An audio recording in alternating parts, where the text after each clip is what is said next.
dafa am solo fi mu toll nii dem ngeen bu dugg ci géopolitique muy sama domaine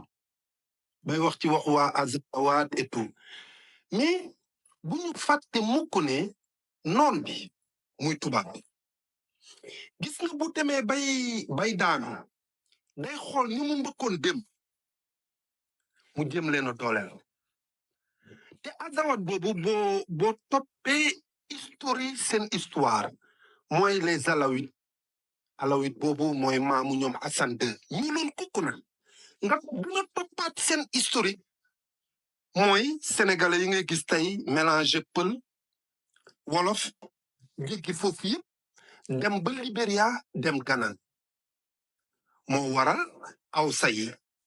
yi ak les Touareg benn lañu c'est juste que Touareg yi dañu dem ba arabe yi dañ leen gën a dominer di leen gën a dàq ñuy gën a dem ci suuf ñooñu nag ci la tubaab bi moo dooleeloon arabe yu weex yooyu ba ñuy dàq Azawad yooyu te Azawad yooyu c'était les morts d'hier muy ñuy dugal l'islam christianisme en Europe xeet boobu ci la ñiy doon jullit tudde seen yanant bi Mohammed ñoom am na neneen nu ko tudde woon mais tey dem nañ ba dañu fàtte tur boobu te mi ngi fii donc li ma mën a wax rek mooy ni ngeen di alterner débat yi c'est super bien man bu ma dégloo Madiaye li ma gënoon attiré ci moom c'est l'histoire des génétiques looloo taxoon ma gën ko xam parce que dama ci nekkoon di gëstu nga ñëw ci gelawaar indil la de deep history maanaam olof bi nga xamante ne ak séeréer bi ak pël bi ne ci suuf ñun ñu juddoo Dakar ndaawuñu ko sax xam mu indil ñu ko di def rapprochement avec les autres langues nga dem ba avec ton intelligence tu captes te loolu c'est dafa bokk ci fil conduite may wax ne am na benn waay pël la nag te am na droit défendre pël yi et c'est vrai il a raison parce que nit bu ñu laalee sa kër rek dalay metti ci xol loolu c'est humain on est une synthèse ñun l'être humain on est fait de peur de joie de malheur de tu vois donc c'est très normal mais ma koy wax rek sama mbokku pël boobu xam nga bu ñu demee banaan kimit wala ceddo kenn dàqul benn xeet waaye dafay baax ñuy indi problème yi di ko teg ci kaw ñu ciy waxtaan mais waxtaan boobu day ànd ak ouverture d'esprit récemment il y a 9 ans de cela François Hollande non 10 ans de cela François Hollande moo ko njëkkoon commencé il voulait regrouper tous les Fouladou tous les Peuls de l'Afrique de l'Ouest de Burkina à Mali tout ça pour ñu nanguwaat toutes les républiques yu nekk Afrique de l'Ouest mais heureusement de la population Peul fekku leen ci loolu xaw ma nu ko waxee ci wolof fekku leen ci loolu ànduñoo ci ñoom moo taxoon nga gisoon Embalo Guinée-Bissau gisoon Macky Sall gisoon comment ça s'appelle Céline Dalein Diallo ñu bëggoon ko teg Guinée-Bissau Conakry et tout mais loolu lépp tubaab bi moo nekkoon ci ginnaaw mais heureusement ba suñu maam yi def nañ xel ci suñu mbokku pël yi parce que ne pël rek tey oui am na njariñ mais pël démb amuloon différence ak olof bi séeréer bi ak jàkkanke bi ak séeréer ak ñoom ñëpp xeet yi nekk yëpp amuñu woon problème boobu on n'avait pas ce problème tu vois moo tax fu ne ngay gis ci njaay gis ko ci pël gis njaay gis ko ci wolof amuñu woon ces problèmes l'histoire du Sénégal sax l'histoire récente du Sénégal mën na la ko démontrer moo tax kal yi bari tout ça mais pour vous dire que rek man dama kontaan ni ma ñëwee nii gis ni ñu alterner débat bi donc li may ñaan rek mooy maa ngi ciy liggéey sax bëgg ko jox après ma jëy ak gelawaar dama bëgg def ay conception de débat pour am na loo xamante ne mooy suñu dénominateur commun mooy la misère en Afrique mais pour vaincre misère boobu c'est vrai faw ñu xam ku ñu doon te bokk na ci li ma jëy di def li gelawaar di def li may def li Ceddo Fall di def ñun ñëpp li ñuy def mais baax na aussi ñuy apporter des sujets d'urbanisme des sujets d'économie. waaw tàgguma la frère ah mais dama bëggoon tontu rek ma commencé woon débat bi xalaatuma woon sax leen egg si pël yi affaire kii laa doon laaj tout ça mu tudd ñu nekk Mali ay lan quoi mu tudd kii ñoom laa xamul woon ay lan exactement mais sama frère pël dama koy wax ne il faut que am na yenn sujet yoo xam ne il faut ñu waxante ñun ñëpp ay frère la ay sœur la man wolof laa mais bu amoon na ay wolof yoo xam ne dañuy seetlu ne dañu bokk si ay yenn affaire yoo xam ne leerul mais boo ñëwee damay xam nga comme yow li nga wax ni leeral ko mais ñii bokk naa ak ñoom dara parce que lu ñuy gis si parti Mali boobu effectivement am na ay pël yu coalisé ak waa rek loolu kenn mënu ko bañ même reportage yi yëpp wane noonu ça pas dire que ay pël yëpp lañ mais am na ay pël xawma pël nga koy tuddee mais yoo xam ne dañ effectivement dañuy coalisé ak toi du Mali kese que am na yeneen région yoo xam ne gis ngeen ay pël à chaque fois dañuy coaliser ak ñi nga xam ne ñooy arab yi wala. donc Hérou je te comprends tout à fait mais je comprends sama mbokku pël bi aussi may wax rek ne c'est normal mais li may wax rek débattre et se battre c'est deux choses différentes ñun dañuy débattre donc débattre avec des esprits ouverts xam nga gën a nangu di dégg pour apporter sa avis par rapport à ça tu vois lu baax la léegi ma àggale ci li ma bëggoon wax pour mën ci tëjee mooy maanaam ni ñuy alterner débat bi c'est non mais c'est vraiment c'est de l'intelligence en mouvement xamuleen sax li ngeen di def ma bëggoon léegi alterner boobu ñu gën ko yaatal di gën a dugg ci wàllu économie ci wàllu urbanisme parce que nag du dañuy wax suñu histoire rek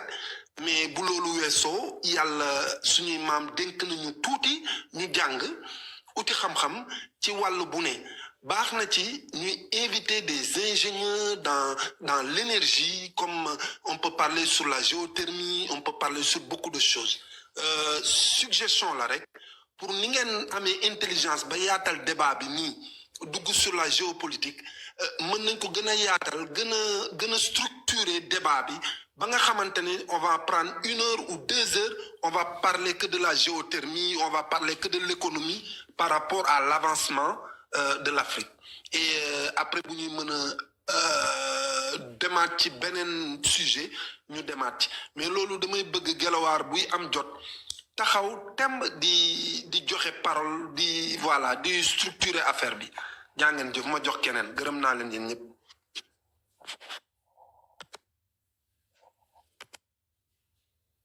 am na solo Hérou mën ngaa continuer. ok nice. ok est-ce que yaa ngi may dégg wala. ku bëggoon jël kàddu gi Hérou da nga doon dem wala Mamadou Mamadou. non demal def. non man kay damay organiser débat bi rek damay bañ mu kii rek. waaw Hérou mën ngaa doxal. Hérou. dama bëggoon ok yaa ngi may dégg. oh vas-y développe vas-y. mais c'est ça quoi c'était seulement pour apporter des clarifications par rapport ak sànq li ñu waxoon sa affaire Touareg ak pël yi comme Elimane lu wax peut-être ne pël yi dañu visé wuñu kenn man xam nga muy wolof muy séeréer bu fekkee ne ñun africain la am na benn partie boo xam ne ñu xool ñii bu ñu ñëwee suñu dëkk fii lañ koy jaarale ñu seetlu ne Afrique à chaque fois bu amee ay problème de terrorisme dañ koy jaarale si yenn groupe particulier pour mu ñu jàpp nu quoi. Au cas du Mali effectivement dafa am ay pël yu bokk si Touareg nga dénir que ça n'apporte pas une solution man bu fekkoon ma pël la damay ñëw ne waaw effectivement am na mais ñii bu leen ko généraliser ñii représenté wuñu mais problème bi am na et puis on doit voir pourquoi mu nekk ak lu tax et du Mali kese pourquoi aussi mu am Nigéria mu am à chaque fois bu amee tension entre aussi africains yi am ay gens ak naar yi à chaque fois dañuy gis benn groupe boo xam ne day xaw a coaliser ak naar yi pour mën a affaiblir africains yi xamoo problème de je sais pas xawma mooy comme Sénégal affaire shérif xamoon naar yi boobu ñu ñëwee Sénégal tamit dañu utiliser comme quoi yow boo bokkee si ñoom ñu commencé wax ñii ay shérif lañ ñii ay lan pour yow boo nekkee nag si branche yu ndaar yooyu di naaraliser Sénégal yi comme quoi ñu gën a nekk important léegi Sénégal bu la waxee chérif nga sax wala doomu chérif nga yow tu te sens plus important yow nga teg ne yaa gën ñeneen ñi alors que ñoom naar yooyu di la wax loolu ñoom sax teguñu ko fenn ñoom duñ dara mais c'est seulement que islam bi ni mu amee doole noonu la utiliser islam bi pour aussi attraquer yeneen groupes sociaux yi man foofu laay waxee ma ne peut-être yi nag loolu si tactique gu naar yi la ak Touareg gi di attraquer yenn groupes sociaux yi li nga xam ne peut-être ñoom dañu sànne mën na leen indi ñu ànd ak ñoom pour xeex africains yi te loolu dañ koy vérifier je sais pas pourquoi parce que pël yi dañu xaw a xees wala dañu xaw a kii mën na leen kax ne yéen yaa leen gën a nekk islamite yaa leen gën a xam islam yéen da ngeen nar a nekk suñu et puis ñu gis ko si imam Déco bi nga xam ne moom dafa dem Algérie bu Mali amee problème moom doo ko dégg jamais mu wax combattre terroriste bi mais au contraire day xaw a faiblir sax gouvernement malien bi loolu ce sont des réalités qu'on a vues xaaral ma yemale fii après je vais développer. xam naa maa ngi jégaluwaat de Mamadou dafa yaakaar dafa comprendre fi ñu doon waxee rek kii dafa li mu doon posé mooy ñi doon xeex foofu ñiy xeex foofu ñu bëri ci nekk quoi ñu bëri ñoo ci nekk di xeex en tout cas ñu bëri lañ ñoo fa nekk di xeex am na xeet bu nekk léeg-léeg ñu def seeni communiqué na ñii la ñuy attaqué comme si boo xoolee RTB bu seen journal bi yaakaar naa seen journal le 8 bi la xaw ma le 9 seen journal le 8 le 9 boo demee mën nga ko seetaanaat da nga gis ñu génn ay nit ñoo xam ne dañ leen a jàpp ku ne mën ngaa dem ci kii bi nga xool ko ay nit ñoo xam ne dañ leen a jàpp après ñuy génn di expliquer lan moo taxoon ñu dugg ci doon ay terroristes di attaqué ñu des mais xam naa loolu nekkutoon waxtaan bi dañuy continuer beneen bi Fall mi génn sànq doon na wax sànq ci Touareg yi man damaa jàpp ne ñoom dañoo am ay xeet quoi parce que boo demee Maroc par exemple da nga fa fekk Tamsir yi ñu nekk fa 3 millions lu teg nga fekk fa Rifaan nga fekk fa Tekna nga fekk fa Darouri doo fa fekk Amazigh parce que ñoom ñu ngi Algérie ak jàpp tuuti te bëri wuñ fa mais damaa jàpp ne ñuy ñoo bokk même xeet quoi ak ñi nga xam ne mooy Hassani yi nekk Mauritanie ak ñeneen ñi damaa bokk ne boo foog ne ñoom ñoo bokk xeet quoi pour man amuñu affaire ak ñun Hausa yeeg ñun wolof yeeg ñun pël yi pour man amuñu ak ñun benn relation damaa jàpp ne ñun ñoo fi nekkoon di dund après arabe yi ñëw arabisé leen am na ci ñu des ñoo xam ne ba tey ñu ngi làkk seen làkk booy xool Tekna benn làkk la boo xam ne mi ngi woon Mali jamono ji ñu toll yaakaar naa 6000 bu ma ko mujjee xool 6200 personnes ñoo ci des xaw ma en tout cas bëriwut li des ci seen personne nit ñi nga xam ne ñu ngi jëfandikoo làkk bi di ko wax te pourtant ñu ngi foon exister avant ñuy jël Maroc di ko def réewu arabe te booy xool bi nga xamante ni seen arabe bi may fàtte turu buur bi ba mu dikkee daf na leen français yi ñooy doon suñu xarit mais pas les autres ethnies ñoom arabe yi dañoo àndoon ak français yi di xeex yeneen ethnies yi nekk ci réew yu ci Maroc ba tey Maroc mu nekk benn réew boo xam ne réewu arabe la ndax arabe yi fi nekkoon dañoo àndoon ak français yi fa nekkoon doon leen xeex boo dem ko ci gis beneen bi xam naa Ibou wàcc na Ibou Madji mën nga kaa ba dafa am na ma ko bëggoon a laaj mais xam naa ñoo ngi koy jéggalu bu baax a baax man mi damay wàcc léegi-léegi wuute du ñàkk ñu am ay wuute moom dafa am haine bu mu am ci arabe yi mais damaa jàpp ne war naa lire tamit li nga xamante ni mooy français yi naka lañ def mu lire rek ku mel ne Faidherbe nga dem lire Faidherbe lim rey ci nit kenn xamu ko Faidherbe rek taal na lu tolloog 30 villages ñenn ñi ne 25 villages mais moom lim bind 25 villages la mais 30 villages la ndax am na village yoo xam ne moom limu ko ci yim taal 25 la lim ci bi muy def revendiqué mooy rapport bi mu def 25 la wax mais ëpp na ko boo xoolee yi nga xamante ne géwél yaa ngi koy wax ci yeneen village yi yim taal da koy ëpp day dem ba àgg 30 te village yooyu xamul ñaata nit a ca nekkoon ñaata nit a ca dee kenn xamul nu mu toll te moom mi ngi wax français jàpp ne làkkam la xamul tamit li nga xamante ne Faidherbe bi doon na ko def ci ñëw fekk benn bis rek jël na lu tolloog 2000 nag lu tolloog 2000 bëf jël na ko ci benn bis ci ay nit fekk leen mu jël ko attaqué ko nangu ko ci ñoom ci force jëfandikoo ko Faidherbe bi def na ko Faidherbe bi jël na lu tolloog téeméeri nit rangale leen di leen tiire bañ dee 100 personnes mu rangale leen di leen tiire mais moom mi ngi wax peut-être xam naa li muy liir yëpp dafa liiragut action yi moo tax amul benn haine bi ci français yi moo tax mu leen di xaw a défendre tuuti ak di kii mais bëgg naa it mu lire avec côté boobu quoi mu lire côté boobu naka la français yi duggee Sénégal mu bañ a sori mu yem ci Faidherbe bu xool ñaata la fi def ak ñaata nit la rey ak ñaata nit la taal mu xool ko xam naa bu dellu see dina gën a fopp làkk yi fi nekk moo xam pël wala séeréer wala wolof dina ko gën a fonk gën di koo jëfandikoo. maa ngi jégg lu baax grand ma jéeg papa Gelwaar. non amul benn problème Modou borom kër gi nga yow amul benn problème bul jégalu te foofu dara lu ñaaw rafet na kaddu yi rafet na waxtaan mi neex na trop jaajëf di la jaajëfal bu baax amul benn problème jaajëf. Ok. Urbanite, peut-être que tu veux prendre la parole. Urbanite. Ça va pas pour l'instant, j'écoute pour l'instant. D'accord, ok. Je peux revenir sur Oui, allez, avec plaisir, Arminia, pas de problème. Héroux a dit tout à l'heure.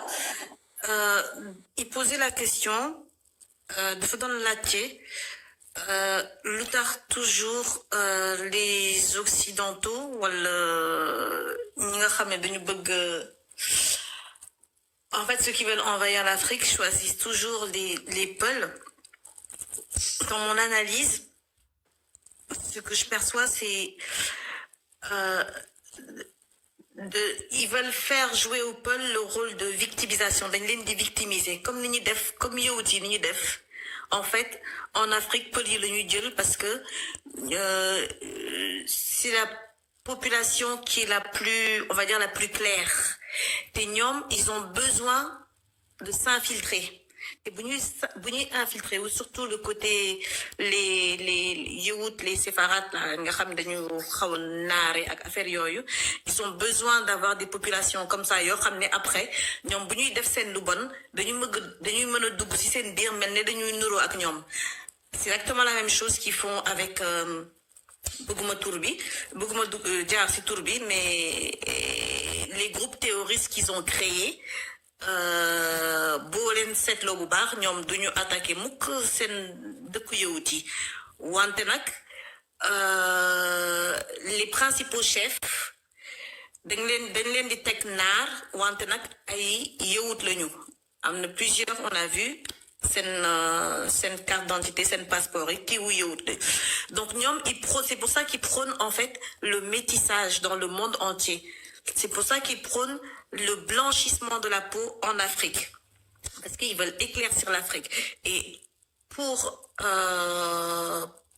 arriver à leur fin, il faut qu'il y ait une préférence pour ce teint clair qui sont les Peuls, les Touaregs, etc.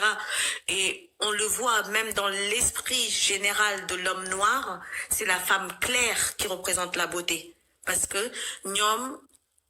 critères yooyu la ñuy mettre en avant. Donc du coup comme ce sont les Peuls qui représentent en fait cette population claire, donc ñoom la ñuy utiliser à chaque fois di leen victimiser wu di def comme yow ti ni ñuy def partout di wër àdduna ne dañ leen di dàq noonu la ñuy def di rechercher les points où il y a les Peuls di leen victimiser. Boo leen seetloo Sénégal même à un moment Macky Sall bëggoon na indi loolu. Son ministre de la justice à l'époque, il est parti dans les villages dans le nord en leur disant waaw terroriste dañuy ñëw xotti seen biir génne doom yi attaqué leen etc. Donc c'est une stratégie boo xam ne moom la ñuy utiliser depuis toujours utiliser les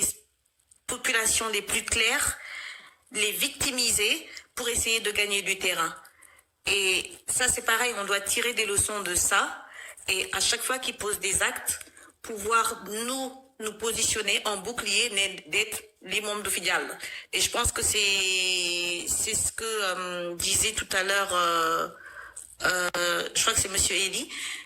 qui disait tout à l'heure que lorsqu'ils ont voulu faire ça au Mali, la population Peul a compris et s'est mise en bouclier. Et lolu, ça fait partie des choses qu'on doit faire comprendre en fait à nos populations. Nous noirs, ils cherchent à nous diviser par rapport à la teinte, à la couleur de notre peau. Et il y a toujours cette préférence pour cette peau claire. Pour Nyom, voilà, plus la peau elle est claire, mieux c'est. C'est pour ça que toutes nos femmes essayent de s'éclaircir parce que le critère de beauté qu'on a mis en avant, c'est la femme blanche, la femme claire qui représente la beauté. Voilà ce que je voulais apporter par rapport à sa question de tout à l'heure. Exactement ce qu'on constate dans les médias, effectivement. Et puis apparemment c'est fait exprès, ils en font la promotion dans tous les séries télé, les soi-disant théâtres ou les pseudo-films là qu'ils mettent au Sénégal. C'est vraiment mis en avant, quoi. Vraiment mis en avant. Parce que en fait, comme ils veulent, comme ñoom dañu bëgg mettre en avant le métissage. Lu tax ñu bëgg mettre en avant le métissage parce que à partir du moment où il y a métissage, pour l'enfant après il y a perte d'identité. Te perte d'identité bu amee foofu boo xoolee toujours xale bi préférence day am préférence pour waajuram bu xees bi. Et ñoom loolu xam nañ ko depuis la nuit des temps, même boo xoolee le nord de l'Afrique, les Maghrébins, etc. On peut dire qu'il y a eu métissage entre nos ancêtres noirs et issus peut-être de viols et autres. Mais la préférence après pour les Maghrébins, c'est quoi? C'est pour leurs semblables blancs, plus clairs. Et loolu ça, ils l'ont étudié. C'est la psychologie même qui fait ça. Enfin, par rapport à ce qu'ils ont mis en place. Merci Sarah. Pour répondre à ce commentaire, non, Africain est stigmatisé. On est tous africains. On a essayé de comprendre ce qui se passe et comment résoudre. Ce sont des constats que la sœur est en train de faire. Moi, mais le mieux pour en faire, c'est... Non, j'ai pas parlé de stigmatisation. Au contraire, j'essaie d'expliquer que c'est eux qui essayent de nous diviser à travers les critères de couleur, les nuances les différentes nuances de la peau noire. Mais il n'y a pas de stigmatisation. Au contraire, ils voudraient créer une stigmatisation. Et c'est ce qu'on doit éviter en enseignant, en faisant comprendre à nos populations comment ces gens agissent à chaque fois pour nous diviser. Et le métissage fait partie de leur programme. Parce que ñoom, ils veulent plus, en fait, qu'il y ait une identité. Ils ne veulent plus qu'on s'identifie. Ils veulent enlever tout ce qui est tradition, tout ce qui est culture. Ça fait partie du programme de la société ouverte de George Soros. Il faut éliminer tout ce qui est tradition, tout ce qui est culture, tout ce qui est nation. Ils veulent des peuples qui soient totalement perdus. Et la première perte, c'est la perte d'identité. Qu'on ne sait plus où sont ses racines, où sont nos racines, on se perd. Te ñoom loolu la ñuy wut.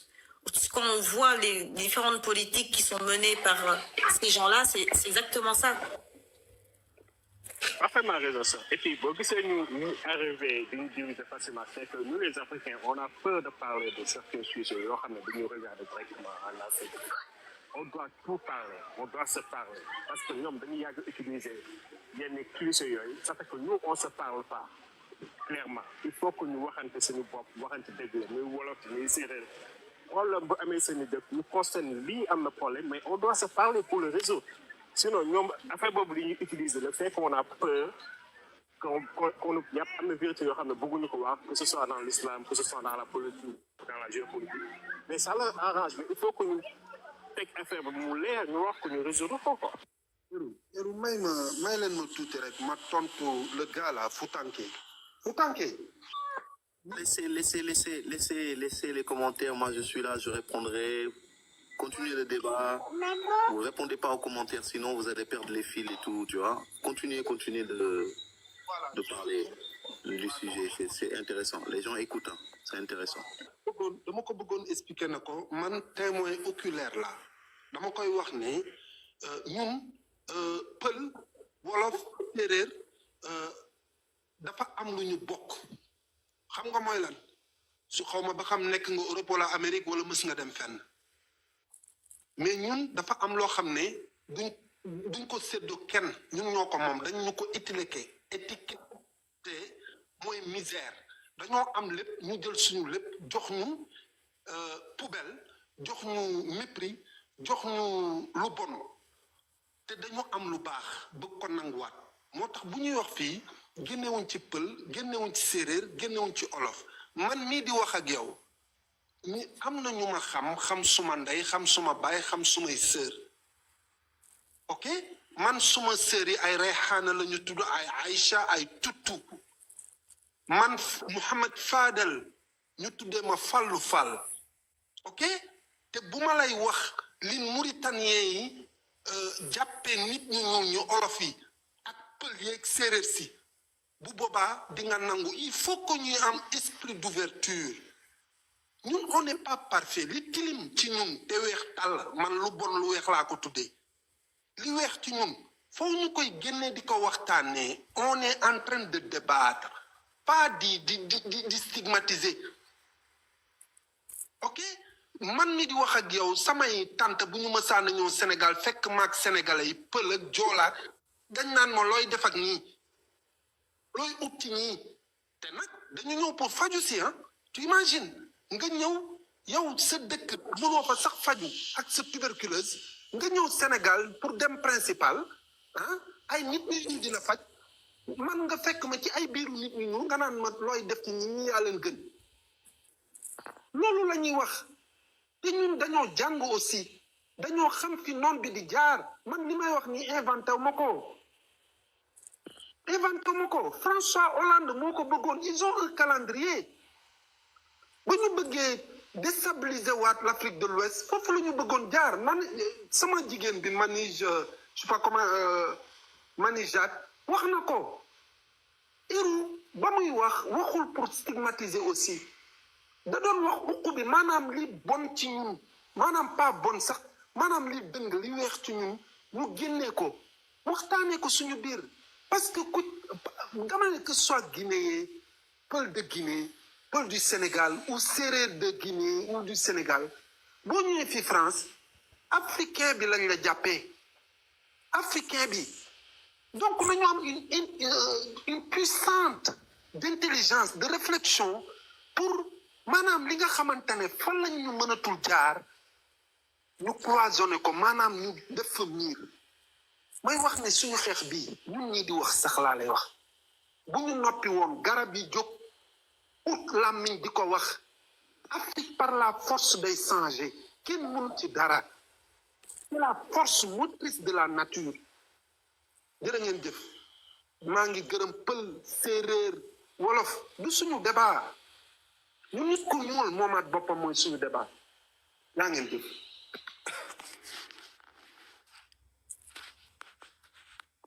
jaajëf Eli am na solo amati na solo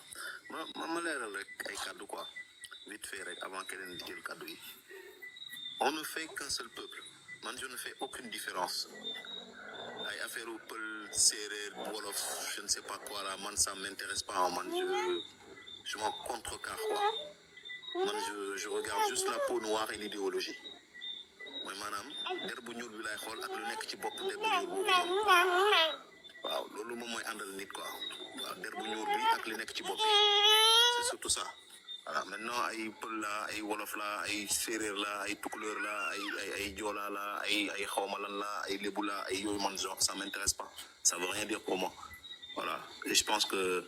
fii moom panelu ceddo la képp kuy ceddo mu ne der bu ñuul bi bay laajte li nekk ci bopp bi surtout ceddo gi lay xool ci bopp bi waaw bu dee ceddo gi mi ngi ci bopp bi kooku mën na noo an quoi maak moom waaw mais le reste nag ay fii laa bokk ak sama ethnie fii man yooyu ça m'intéresse pas de new ma ci yooyu de doxuma ci yooyu quoi aussi waaw te newuñu fi di stigmatiser benn population wala benn ethnie wala benn groupe wala quoi que ce soit voilà waxtaan bi ak groupe bi loolu taxu koo jóg panel bi tamit loolu taxu koo jóg man Guelwaar loolu taxu koo jóg man ñii taxuma loolu taxumaa jóg d'accord donc on n'est pas dans ça du tout donc faut même pas qu'on essaie de rentrer dans ces trucs là waaw fii moom yooyu taxawu fii der bu ñuul bi lañ fiy sargal ak sunu maam yi jeex na takk off voilà der bu ñuul bi ak sunu maam yi ñun loolu leen wax sunu histoire maam sunu mbooru maam xam nga ak der bu ñuul bi lan moo waral ñuul gi fu mu ñuul gi jóge ak histoire bi lan la dellu ba Égypte nag bu jaree ñu dellu ba Égypte y a des égyptologues ici où y a des gens qui connaissent un petit peu l'Égypte loolu la ñuy waxtaanee fii de ay man fii laa bokk ak ethnie bii laa bokk ak yooyu noonu bu leen laal ethnie bii bu ñu dugguñu foofu sax jéemuñu fi sax dugg waaw bu ñu fi kenn dugal nag parce que newuñ ci yooyu loolu rek laa bëggoon wax baal ma nag maa ngi jégalu jox kàddu gi keneen ku bëgg a jël rek xanaa peut-être Mamadou. waaw jërëjëf waaw merci kaddu gi rafet na donc voilà comme ni ngeen ko waxee daanaka yéen ñëpp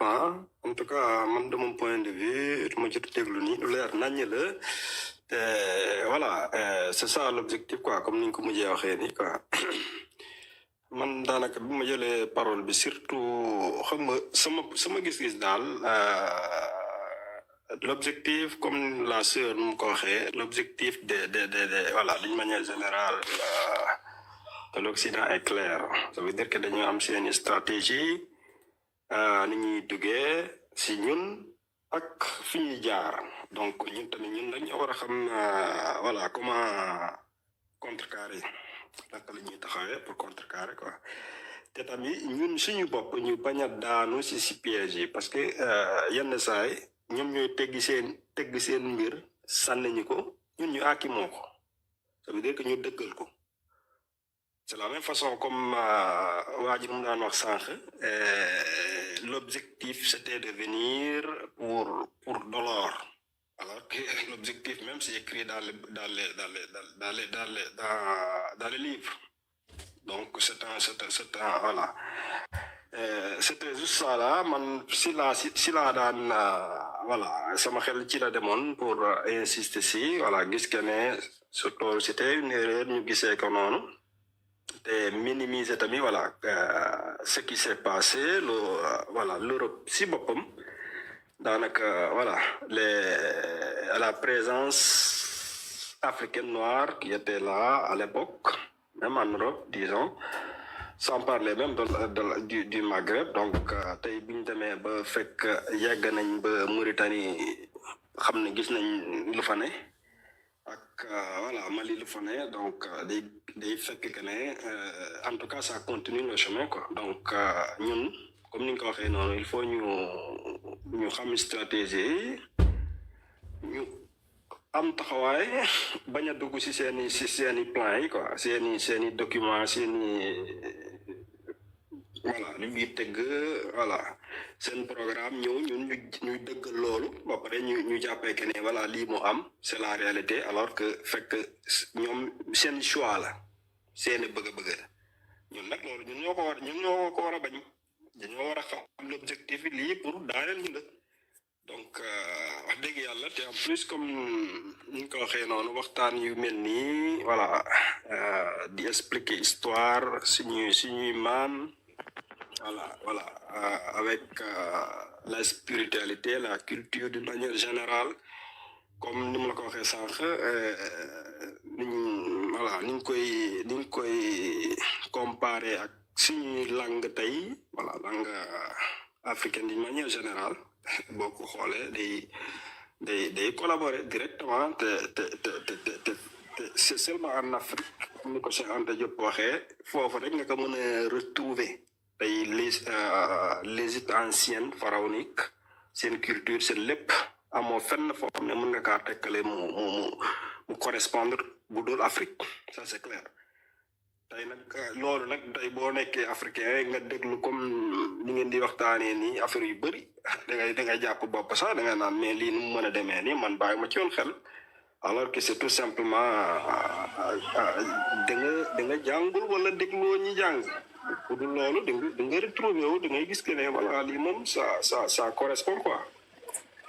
après frère tàgguma mais bàyyi ma wàcc am na kenn ku nekk suuf def naa dafa bëgg répondre frère yi quoi xaw ma non pas du tout non pas du tout c'était apparemment Foutanké mais elle a décliné l'offre donc on peut continuer y a pas de souci mais pour faire que tu veux descendre Héros je peux te faire descendre hein, y a pas de problème. non dama tàggoon ne dafa bëgg a wax quoi parce que mi ngi si commentaire di bëgg kii bu bëggee monter. non après xam nga elle a dit qu'elle voulait pas monter maintenant waaw ñu ko bàyyi noonu rek commentaire moom c'est libre accès hein, donc y a pas de souci. Mamadou ñu ngi jégalu dagg na la de tu étais bien parti. c'est pas grave donc voilà fan laa ci tolloon sax voilà boo xoolee tey jii nii loolu bu ñu koy comparer ñu retrouver comme ni nga ko expliqué ak di ko Cheikh Anta Diop bindee donc da ngay gis que ne l'homme noir bon c'est la base de tout donc loolu nekkul ay parparlo wala sinon bëgg glorifier wu rek quoi en tant qu'Africain donc c'est ça la réalité c'est ça la vérité te loolu wax dëgg yàlla jàng déglu ñi jàng ñi rek moo la koy mooy tax nga retrouver le chemin quoi nga xam la réalité nga bañ a daanu si détail yu voilà si ay programme occident d'une manière générale et orientale même arabe yu ñu viser pour ñëw di ñu ndax si loo xam ne wax dëgg yàlla lu amul la quoi te leneen li tamit wala surtout sur le si benn mbir tamit ma seetlu comme ni ngeen ko waxee noonu si ñuy làkk sax da ngay gis tey jii nii ay mots yu bëri yoo xam ne ñun dañ koy utiliser waaye di nga waxtaan ak ñenn ñu ne la non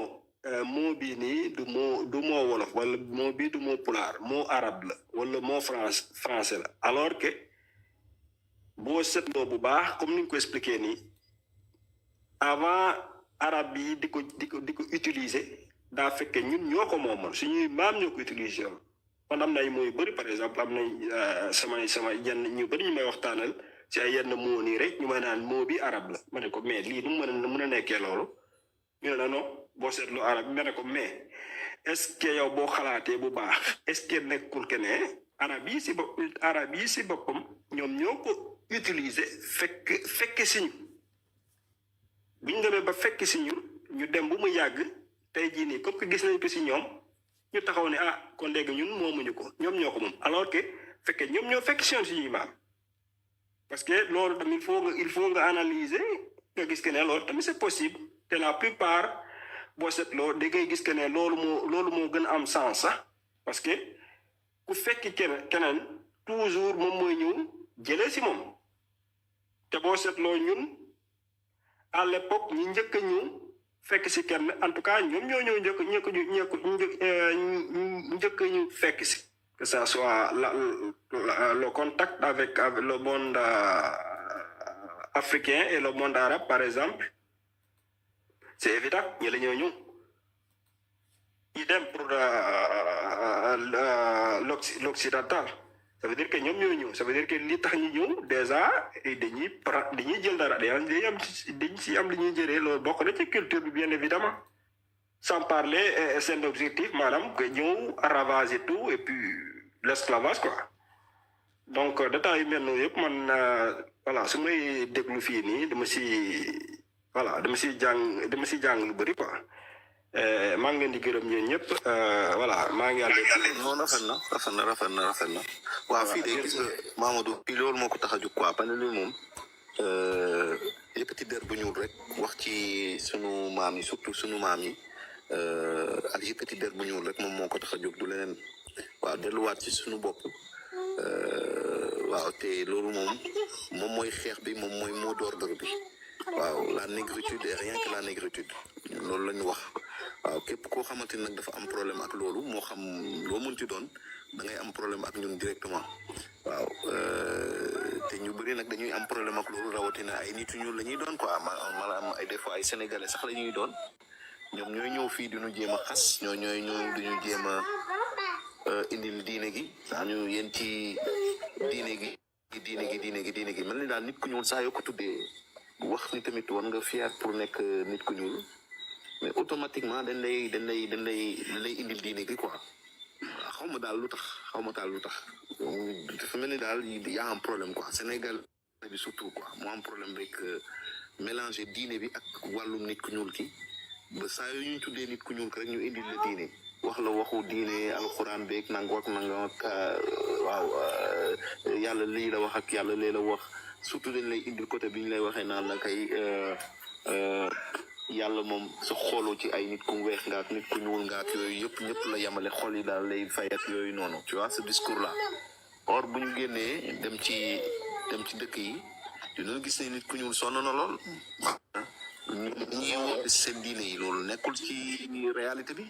maanaam boo génnee di nga gis ni nit ku ñuul fépp la sonn ci àdduna bi sonn bi may wax nag xanaa nga gumb bañ koo gis mais ku yor ñaari bët di xool de suwaay di nga ci teg sa bët quoi di nga ko yëg itam boo moytuwul moom loolu la ñuy wax loolu moo tax panel bi jóg quoi te et puis pour ñi nga xamante ne dañu yor seen ay doom yu jigéen wala yu góor nekk ay xaleel te am benn complexe d'infériorité bu nekk ci ñoom di jànkontek ak ay tubaab ak ay naar ci seen dëkk yi maanaam dëkku nasaraan yi ñu nekk ñu leen di xas ndax seen der bu ñuul bi di leen saaga ak nag seen der bu ñuul bi ñooñu ñu naan ñuy liggéey ay liggéey ngir xale yooyu noonu du ñu déglu mën a am benn fierté mën a am tamit benn xam nga bañ a rus quoi waaw am benn fierté ci seen der bu ñuul bi ak seen histoire en tant que noir aussi parce que loolu tax ñun ñuy dellu ba Égypte waaw parce que c'est pas pour nous approprier l'histoire de quelqu'un d'autre mais parce que dafa am suñu ay mag yu fi jiitu woon déjà yu def liggéey bu am solo ci wàllu woowu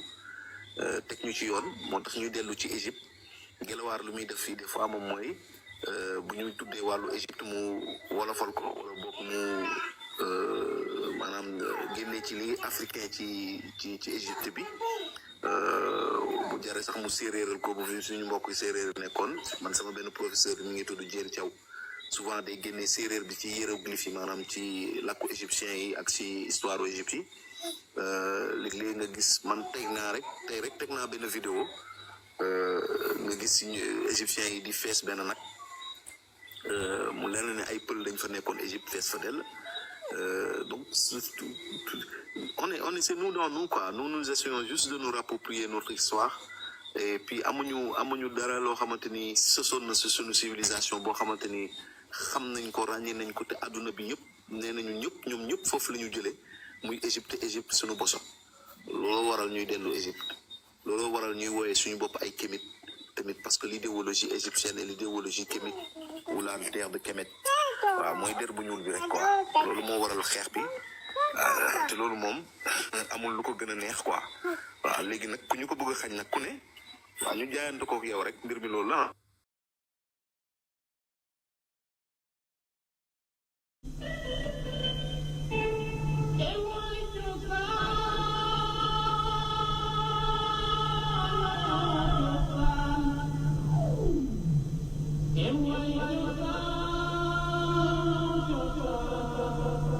Yes,